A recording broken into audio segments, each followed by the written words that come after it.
বাই গুৰু কি খালসা বাই গুৰু কি ফাতে। হেল্ল' নমস্কাৰ, মই হীৰামণি আপোনালোক সকলোকে মোৰ অকণমানি ইউটিউব তথা ফেচবুক পেজলৈ স্বাগতম জনাইছোঁ। কি খবৰ আপোনালোকৰ? আশা কৰোঁ সকলো ভালেই আছে, কুশলে আছে। মোৰো ঈশ্বৰৰ কৃপাত আৰু আপোনালোকৰ আশীৰ্বাদত ভালে। আজি 27 ডিচেম্বৰ, কালি 26 ডিচেম্বৰ গ'ল। 25 তাৰিখে বৰদিনৰ ব্লগ বহুতৰে দেখিলোঁ, বিশেষকৈ কিছুমান নিজকে সনাতনী বুলি পৰিচয় দিয়া মন্ত্ৰী পত্নীসকলৰো ব্লগ দেখিলোঁ। তাতে বাপৰে বৰদিনৰ কাৰণে কি আয়োজন! বেয়া পোৱা নাই, বৰদিনৰ কাৰণে আয়োজন কৰিব লাগে, কিন্তু আমি ভাবিছিলোঁ 26 তাৰিখেও কিবা এটা সেনেকুৱা ভিডিঅ' আহিব, কিছুমান মানুহৰ পৰা জানিব বা কিছুমান মানুহৰ পৰা চাবৰ কাৰণে, আমাৰ কালচাৰটো চাবৰ কাৰণে বৰ ইচ্ছা থাকে। তো যেতিয়া তেখেতসকলে নিদিলে, তেতিয়া মই ভাবিলোঁ যে 26 তাৰিখে ভিডিঅ' এটা বনাই দিওঁ নেকি। তথাপিতো মই মানে অলপ ৰ'লোঁ, আবেলিলৈকে আহে নেকি। তাৰপিছত চব মই মানে আছামিজ ব্লগ বুলি কিবা বুলি বহুত কিবাকিবি চাৰ্চ কৰি চালোঁ, কিন্তু 26 ডিচেম্বৰৰ কথা কোনো ক'তো উল্লেখ কৰা নাই। বৰ দুখ লাগিল। আমি লাহে লাহে নিজৰ ৰুটছটো পাহৰি যাব ধৰিছোঁ। তো সেইকাৰণে কৈছোঁ, যা হওক, সিহঁতৰ কথা গ'ল। নক এতিয়া আপোনাক সুধিছোঁ, এক্সকিউজ মি, আপোনাকে সুধিছোঁ, কিনো 26 ডিচেম্বৰৰ দিনা কি আছিল? কমেণ্ট কৰি জনাবচোন। 26 ডিচেম্বৰৰ দিনা আপোনাৰ বীৰ বাল দিৱস পালন কৰা হয়। সেইদিনা 26 ডিচেম্বৰৰ দিনা হোৱাটছআপত কাৰো ষ্টেটাছ নাহিল, কিন্তু 25 ডিচেম্বৰৰ দিনা হেপী মেৰী খ্ৰীষ্টমাছ ডে বুলি বাপৰে কিমান যে ষ্টেটাছ দিছে। দুখ লাগিছে, আচলতে বহুত দুখ লাগিছে। যা হওক, বীৰ বাল দিৱস কিয় পালন কৰা হয় তাৰ বিষয়ে জানিবলৈ হ'লে আমি গুৰু গোবিন্দ সিংজীৰ কথা জানিব লাগিব। গুৰু গোবিন্দ সিংজী, তেখেত আমাৰ সনাতনীসকলৰ কাৰণে নিজক বলিদান দিছিল। ইভেন নিজৰ পৰিয়ালটোকে বলিদান দিয়া বুলি ক'লে ভুল নহ'ব। ঔৰংজেবে নানান ধৰণৰ অত্যাচাৰ কৰিছিল কাশ্মীৰী পণ্ডিতসকলক, আৰু শেষত কাশ্মীৰী পণ্ডিতসকলক এটা কথা কৈছিল যে তোমালোকক অত্যাচাৰ কৰা বাদ দিম, কিন্তু তোমালোকে কি কৰিব লাগিব? ইছলাম ধৰ্ম ল'ব লাগিব, কবুল কৰিব লাগিব। তেতিয়া কাশ্মীৰী পণ্ডিতসকলে গুৰু গোবিন্দ সিংজীৰ কাষত গৈছিল আৰু কৈছিল যে এতিয়া আপুনি আমাক বচাব লাগিব, আপুনিয়ে আমাৰ শেষ ভৰসা। তেতিয়া গুৰু গোবিন্দ সিংজীয়ে কৈছিল যে যোৱা বাচ্চাক কৈ দিবা, যদি মোক ইছলাম কবুল কৰাব পাৰে তেতিয়াহ'লে আমি নিজে কোনো প্ৰশ্ন নকৰাকৈ ইছলাম কবুল কৰিম। তাৰপিছত ঔৰংজেবে এই কথা গম পাই সৈন্য পঠাই দিলে, দি কিনে তাৰপিছত গুৰু গোবিন্দ সিংজীক লৈ গুচি গ'ল। লৈ যাৰ পিছত তেওঁক বন্দী কৰিলে, নানান ধৰণৰ অত্যাচাৰ কৰিলে, জানেতো ঔৰংজেবৰ কথা। তো অত্যাচাৰ কৰাৰ পিছত তেখেতে ক'লে, আৰু ঔৰংজেবে ক'লে যে তোক যি পদ লাগে তাকে দিম, কেৱল ইছলাম কবুল কৰ। তেতিয়া গুৰু গোবিন্দ সিংজীয়ে কৈছিল যে নিজৰ ঠাইত নিজৰ ধৰ্ম পালন কৰাই আমাৰ ধৰ্ম, তোৰ সামৰ্থ্য নাই মোক ধৰ্ম চেঞ্জ কৰিবৰ কাৰণে। এই কথা শুনি ঔৰংজেবে আৰু নানান ধৰণৰ অত্যাচাৰ কৰিবলৈ আৰম্ভ কৰিছিল। তাৰপিছত আৰু এবাৰ সুধিছিল যে সৰ্বোচ্চ পদ দিম, তই কেৱল তই ইছলাম ধৰ্ম কবুল কৰ। তেতিয়া গুৰু গোবিন্দ সিংজীয়ে কৈছিল বোলে তোৰ সামৰ্থ্য নাই, তই নোৱাৰা মোক ইছলাম কবুল কৰিবৰ কাৰণে। তাৰপিছত তেওঁ গাইছিল ভাই মে ধন পাও হৰি নাম, ভাই মে ধন পায়ো হৰি নাম। আৰু তাৰপিছত তেওঁৰ সন্তান দুটাকো ধৰি আনিছিল, ধৰি আনি কিনে ইছলাম কবুল কৰিব কৈছিল। সন্তান দুটিৰ এটাৰ 9 বছৰ আছিল, এটা 7 বছৰ আছিল, জোৰাবৰ সিং আৰু ফতেহ সিং। যেতিয়া ইছলাম কবুল নকৰোঁ বুলি কৈছিল, তেতিয়া তেওঁক দেৱাল মানে ইটা একদম গাঁঠি দিছে, গাটোতে চাৰিওফালে ইটা গাঁঠি দিছিল। যেতিয়া গাঁঠি কিনে গাঁঠাৰ পিছত একেলগে আহি গৈছিল, আহি যোৱাৰ পিছত ডাঙৰজনে কান্দিছিল, সৰুজনে তেতিয়া কৈছিল ফতেহ সিঙে যে দাদা কিয় কান্দিছ বুলি। তেতিয়া কি কৈছিল জানে? জোৰাবৰ সিঙে কৈছিল যে কান্দিছোঁ আৰু কিবা এটা কথাত। তেতিয়া কৈছে তোৰ কি মনত নাই নেকি, আমাক দেউতাই ধৰ্মৰ কাৰণে কি কৰিবৰ কাৰণে শিকাইছে? এইটোতো কান্দাৰ কথা নহয়, এইটো আমি আনন্দ কৰাৰ কথাহে, আমি ধৰ্মৰ কাৰণে আজি নিজক বলিদান দিব পাৰিছোঁ। তেতিয়া জোৰাবৰ সিঙে কৈছিল যে মই এইকাৰণে কান্দা নাই যে আমি মৰিম, এইকাৰণে কান্দিছোঁ মই আগতে জন্ম হ'লোঁ, কিন্তু মৃত্যুটো আগতে প্ৰাপ্ত হ'ব, সেইকাৰণেহে মোৰ কান্দা নোলাইছে। তো চাওকচোন কিমান দুখৰ কথা। জোৰাবৰ সিং আৰু ফতেহ সিঙক 20ৰ পৰা 27 তাৰিখৰ ভিতৰত ইমানখিনি অত্যাচাৰ কৰা বুলি কয়, আৰু তেখেতসকলে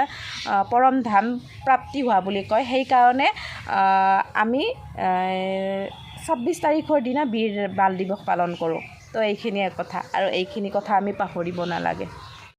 আৰু গাইজ এতিয়া ৰুমত আহিলোঁ ল'ৰাটো আজি 3 দিনমান হ'ল পিজ্জা বনাব লাগে তাকে পিজ্জা বনাম ৰ'ব এতিয়া আশা কৰোঁ আপোনালোকে সম্পূৰ্ণকৈ ভিডিঅ'টো চাব আৰু কমেণ্ট কৰি জনাব কেনেকুৱা হয় আজি ফাৰ্ষ্ট টাইম পিজ্জা বনাম তো বলকচোন পাকঘৰলৈ আৰু ফাইনেলি গাইজ ল'ৰাটোৱে ৰিকুৱেষ্ট কৰা কথাটো আজি পূৰ্ণ হ'ব যাই আছে তো এতিয়া মই পিজ্জা বনাত লাগি যাওঁ দিয়ক যদি আপোনালোকে ৰাতিতে ভাবে যে মই আজি পিজ্জা বনাম তেতিয়াহ'লে তো আপোনালোকে ৰাতি আটাটো মাৰি থ'ব কিন্তু মোৰ কি হ'ল কোনো প্লেন নাছিল ৰাতিৰ পৰা যে মই আজি পিজ্জা বনাম তো সেইকাৰণে বেকিং পাউডাৰ আৰু বেকিং ছ'ডা মই ইয়াতে ব্যৱহাৰ কৰিম অলপমান বেকিং পাউডাৰ লৈছোঁ আৰু অলপমান বেকিং ছ'ডা লৈছোঁ এয়া দেখিছে নহয় তাৰপিছত লৈ ইয়াতে সামান্য ৰিফাইন দি কিনে যিকোনো মিঠাতেল দিলেও হ'ব তেল দি কিনে আপোনাৰ হেৰি কৰিম পূৰা মিক্স কৰি ল'ম আৰু এটা কথা আপোনালোকে উপলব্ধি কৰিছেনে নাই নাজানো মই কিন্তু কেমেৰাটোৰ ফালে সঘনাই চাই থাকোঁ হৈ আছেনে নাই ভিডিঅ'টো এনেকুৱা টাইপৰ আৰু এয়া আপোনাৰ পাত্ৰটোত দেখিবলৈ পাইছে 30% ইয়াতে আটা আছে আৰু বাকী 70% ইয়াতে ময়দা আছে আৰু এই আটা আৰু ময়দাখিনিত মই এতিয়া দি দিম দৈ অলপমান তাৰপিছত আপোনাৰ ইয়াতে দিম এই যে বেকিং ছ'ডা আৰু বেকিং পাউডাৰ লগত ৰিফাইন দি কিনে যে মিক্স আপ কৰিছিলোঁ সেইখিনি ইয়াতে মিহলাই আৰু এইফালে আপোনাৰ এইখিনি এড কৰিলোঁ এড কৰাৰ আগতে আপোনাৰ মই এটা কথা উপলব্ধি কৰিছোঁ দৈখিনি দিয়াৰ পিছতে পানী ব্যৱহাৰে কৰা নাই মানে পূৰা হৈ গৈছে মিন্স আপোনাৰ কিছুমানে কাঁচা বুলি কয় আৰু কিছুমানে আপোনাৰ বৈ থকাটোক সেইটোক বুলি কয় তো হোৱাৰ খুব প্ৰয়োজন কিয় প্ৰয়োজন কি কথা অলপ পিছত আপোনালোকে গম পাব এই আটাখিনি এতিয়া ৰেষ্ট কৰিব দি কিনে মই চব্জি কাটি ল'ম আৰু পিজ্জাত ব্যঞ্জন হিচাপে ব্যৱহাৰ কৰিবলৈ মই বাছি লৈছোঁ আপোনাৰ কেপচিকাম তাৰপিছত পিঁয়াজ আৰু বিলাহী আৰু সেইকেইটা যে আপোনাৰ নহৰুকেইটা দেখিছে সেয়া পিজ্জা চচ বনাবৰ কাৰণে ব্যৱহাৰ কৰিম চাই থাকিলে আপোনালোকে গম পাব আৰু এয়া যে দেখিছে আপোনালোকে শ্বপিং বৰ্ডত মই একেবাৰে কাটি আছোঁ চব্জি একেবাৰে অভ্যাস নাই ভিডিঅ'ত মানে আপোনাৰ বঠি এনে আমি ব্যৱহাৰ কৰোঁ বঠি চিনি পায়নে নাই নাজানো বাৰু বঠি ব্যৱহাৰ কৰোঁ আৰু বঠিখন আপোনাৰ তলত লৈহে কাটিব লাগে আৰু ভিডিঅ'ত সেনেকৈ দেখাব নোৱাৰি সেনেকুৱা মানে দেখুওৱা মানে মোৰ এনেকুৱা একেবাৰে সুবিধা নাই মানে ওপৰত কাটি ল'লে মানে আৰু ভাল আৰু কিন্তু মই বঠিত বেছি মানে কমফৰ্টেবল ফিল কৰোঁ এনেকৈ কাটিলে অলপমান টাইম লাগে অভ্যাস নাই যে কিন্তু তথাপিতো আৰু আপোনালোকক দেখাইছোঁ দিয়ক মই চব্জি কটা আৰু ফাইনেলি গাইছ এয়া চব্জি কটা হ'ল যিহেতু আমাৰ অ'ভেন নাই গতিকে মই ইয়াক অলপমান ফ্ৰাই কৰি লওঁ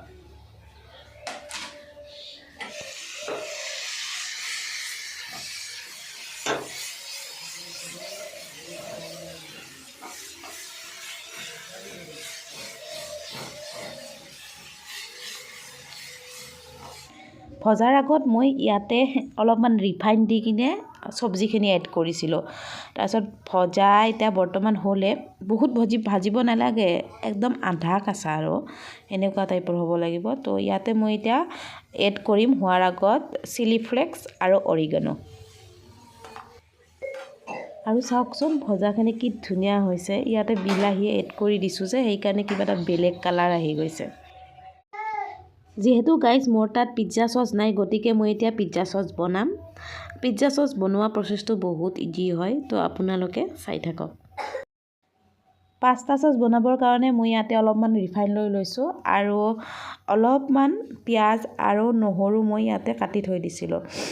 এতিয়া মই ইয়াতে এড কৰিম অলপমান কাটি থোৱা নহৰু আৰু তাৰপিছত মই ইয়াতে পিঁয়াজখিনি এড কৰি দিম তাৰপিছত আপোনাৰ ৰাতিপুৱা গা ধুই উঠিয়ে প্ৰথম কামটো কি কৰিছোঁ জানেনে নাই প্ৰথম কামটো কৰিছোঁ আপোনাৰ বিলাহী কেইটামান বিলাহীৰ যিকেইটা গুটি সেইকেইটা এৰাই কিনে ধুই কিনে তাৰপিছত মই আপোনাৰ পূৰা হেৰি কৰি দিছোঁ গ্ৰাইণ্ড কৰি লৈছোঁ এতিয়া বাছ আপোনাৰ মই সেইখিনি ইয়াতে এড কৰি দিম তাৰপিছত মোৰ হৈ যাব পাস্তা চচ তো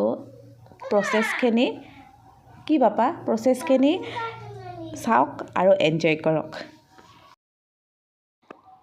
সামান্য পৰিমাণৰ নিমখ দি মই এনেকৈ লাৰি দিছোঁ হ'বই আৰু পাস্তা চচ দেখাই আছোঁ ৰ'ব আপোনালোকক তাৰপিছত গাইজ মাৰি থোৱা আটাখিনি হাতেৰে বহল কৰি লওঁ পিজ্জা আপোনাৰ বেলনাৰে বেলিব নোৱাৰি তেতিয়া পিজ্জা হৈ নাথাকে সেইকাৰণে আপোনাৰ এনেকৈ হাতেৰে আপুনি বহল কৰি কৰি গোল আকাৰ কৰি ল'ব লাগিব চাওকচোন কেনেকুৱা হৈছে বাৰু মোৰ কিন্তু আজি মই ফাৰ্ষ্ট টাইম পিজ্জা বনাম মোৰ লগৰ ছোৱালী এজনী আছে তাই কৈছে এনেকৈ বনাবি তো তাই কোৱা ধৰণে মই বনাই আছোঁ হোপ পিজ্জা আজি হ'ব মোৰ তাৰপিছত গাইজ কাটা চামুচেৰে ৰুটিখনৰ ওপৰত অলপ এনেকৈ বিন্ধাই দিম ৰুটি বুলিয়ে কৈছোঁ দিয়কচোন বাছ অলপ কিবাহে বেলেগ বাকী আমি খোলা চাপৰি পিঠা তাৰপিছত টেকলি পিঠা কিছুমানে ভকা পিঠা বুলি কয় সেইবিলাক খাই ভাল পাওঁ নাজানো আমাৰ মানে বাচ্ছাটোৱে কিয় ইমান ইচ্ছা কৰিছে ইচ্ছা পূৰণ কৰাই মাক দেউতাকৰ কাম পিজ্জা চচখিনি চাওকচোন কি ধুনীয়া হৈছে পুৰা য়ম তাৰপিছত গাইজ মই এখন টাৱা ল'ম টাৱাখনত আপোনাৰ ৰুটিখন সেকিম যিফালে আপোনাৰ পূৰা সম্পূৰ্ণ ৰুটিখন সেকিম সেইফালে আপোনাৰ পিজ্জা চচখিনি দি দিম অলপ আগতে মই ইয়াকে পাস্তা চচ কৈ আছিলোঁ ন হয় কেতিয়াবা ভুল হৈ যায় মানুহ মাত্ৰই ভুল ন মানুহৰ ভুল নহয় কাৰ হ'ব ভগৱানৰ নহয় আমাৰে ভুল হ'ব তো ভুলবিলাক ক্ষমা কৰি দিব লগতে আঙুলিয়াই দিব আৰু যিখিনি ভাল হয় সেইখিনিও ক'ব তেতিয়াহে আগবাঢ়ি যোৱাৰ উৎসাহটো পাম যিয়ে নহওক ভালটো নক'লেও কিন্তু ভুলটো কৈ দিব দিয়ক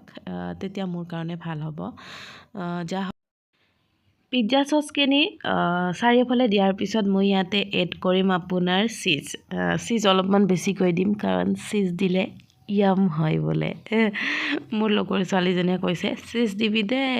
চীজ দিলে পূৰা য়ামি হয় হয়নে তো চীজ কিনি আনিছে কালি আমাৰ এওঁ কৈছিলোঁ বোলে চীজ অলপমান কিনি আনিবা তো তাকে এড কৰিব ধৰিছোঁ পিজ্জা চচ যিমান এড কৰিছোঁ তাতকৈ বেছি মই চাগে আপোনাৰ চীজ এড কৰিছোঁ চীজখিনি দিছোঁ যাতে ল'ৰাটোৱে ভাল পায় যিহেতু চীজ পিজ্জা নহয় ভেজিটেবল পিজ্জা খাব বোলে আজিকালি ল'ৰাবিলাক ন বহুত জনা হৈছে কি ক'ম কাষৰ মানুহে আমি য'ত ভাড়া থাকোঁ তাৰে মানুহে পিজ্জা আনিয়ে থাকে আৰু ইও অলপমান মানে খায় মানে সিহঁতৰ তাৰ পৰা খায় মানে দিয়ে তো সি খাই জিভাত লাগিছে নেকি অলপ সেইকাৰণে মোক মানে কিনি আনিব কৈছে অৰ্ডাৰ দিবা আজি অৰ্ডাৰ দিব কোনো ক'ত পাৰিম গতিকে 100 টকাৰ মানৰ বস্তু আনি কিনে ঘৰতে বনাই দিছোঁ তাৰপিছত মই ইয়াতে এড কৰিছোঁ আপোনাৰ চীজখিনিৰ পিছত ভেজিটেবলছ কিছুমানে ভেজিটেবলছখিনি তলত দিয়ে আৰু ওপৰত চীজ দিয়ে তেতিয়া আপোনাৰ চীজ পিজ্জা হৈ যায় কিন্তু যিহেতু মই ভেজিটেবলছ খিনি বেছি ভাল পাওঁ আৰু বেছি ভাল লাগে দেখিবৰ কাৰণে ওপৰত ভেজিটেবলছখিনি দিলে সেইকাৰণে মই ভেজিটেবলছে এড কৰিছোঁ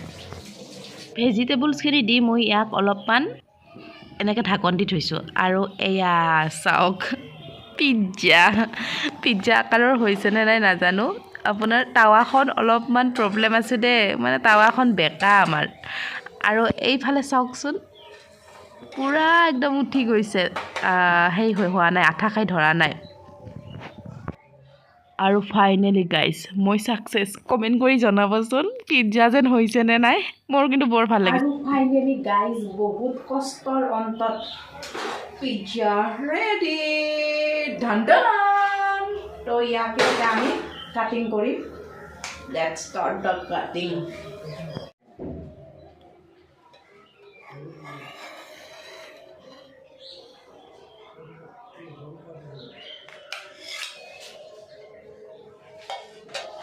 আৰু এয়া হৈছে পিজ্জা এতিয়া খোৱাহে কথা খাওঁনে গাইজ নাখাওঁ দিয়ক কাৰণ পেটটোক মই আজিকালি 16 ঘণ্টা ৰেষ্ট দিয়া হৈছোঁ তো এইখিনি মোৰ কাৰণে নহয় মই মোৰ মিষ্টাৰক দিম খাবৰ কাৰণে কেনেকুৱা হৈছে চাবৰ কাৰণে নিয়ম গাইজ ফ'ল' কৰিব লাগিব নে কি কয় কিবা এটা বস্তু প্ৰয়াস কৰাৰ পিছত সিদ্ধি লাভ কৰিলে বৰ ভাল লাগে চাওকচোন